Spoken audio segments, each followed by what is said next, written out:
And welcome back to This Week in Politics on KSFY. We're not quite down to the wire for the November midterms, but the end is most definitely in sight. Nome versus Sutton in the race for governor. Ravnsborg versus Seiler in the race for attorney general. But we begin this segment by discussing the race for U.S. House and what KSOO Radio's Patrick Lalley sees as we head into these final weeks. When it comes to the race for U.S. House, Patrick Lalley says the major party frontrunners are both strong. Republican Dusty Johnson, with his experience in state politics and a reputation as a positive campaigner. Tim Bjorkman, the Democratic candidate, is a very interesting candidate. He is very successful, well-spoken, well-educated. His policy stances are strong. But in spite of both candidates being solid, Lalley says he gives the advantage right now to Dusty Johnson, but it comes with a caveat. If Tim Bjorkman has a chance in this race, he's going to have to tear down Dusty Johnson's positive image. And that takes money. And that's going to be ugly. And I don't know that Tim Bjorkman is willing or able to do that.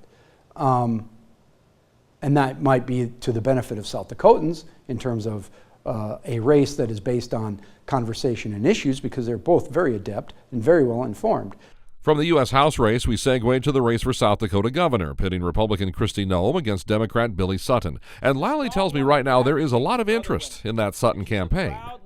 There is a curiosity about the Sutton campaign in a lot of quarters.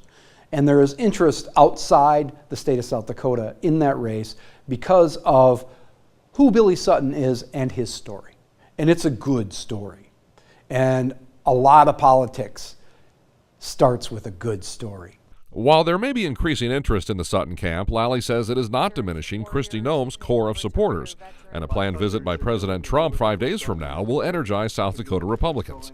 Lalley says when it comes to the governor's race, it appears the Sutton camp is working hard to convince independents and moderate Republicans to come around on Election Day and vote Democratic. But it will be a battle. Well, Kristi Noem has done quite well with both constituencies. And to suggest that you're going to take those away from her without some sort of major tool at your disposal, I think is wishful thinking. And I know that's what they hope for. Concerning the race for South Dakota Attorney General, which pits Republican Jason Ravnsborg against Democrat Randy Seiler, Lalley says keep an eye on this one. The Attorney General's race in South Dakota this year is the first Attorney General's race that I can remember that was actually competitive. Lalley tells me Seiler's background in the South Dakota U.S. Attorney's Office, both as an assistant and in the top job, shows a wealth of experience in high-level litigation and aggressive prosecution of serious crime. And Lalley says Ravnsborg is lacking those specific credentials. His weakness is his experience. I don't think that there's anything, no doubt about that. It's not that he's maybe not a good lawyer. But his courtroom experience is an issue that was raised during the Republican convention by his challengers within the party. Lalley says Seiler is a serious candidate, and he believes it will make him a target for negative campaigning in the waning days of this election cycle. Mr. Seiler was appointed to his U.S. Attorney position, I believe on an interim basis, during the Obama administration, that the Republicans are going to basically paint him as an Obama legacy, expansionist government, liberal, activist court loving Democrat.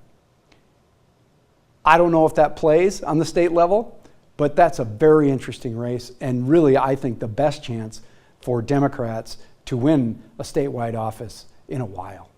You can hear Patrick Lalley every weekday afternoon from 3 until 5 on Information 1000 KSOO. And of course, we thank Patrick for spending some of his time with us tonight. When we come back here on KSFY, remembering John McCain.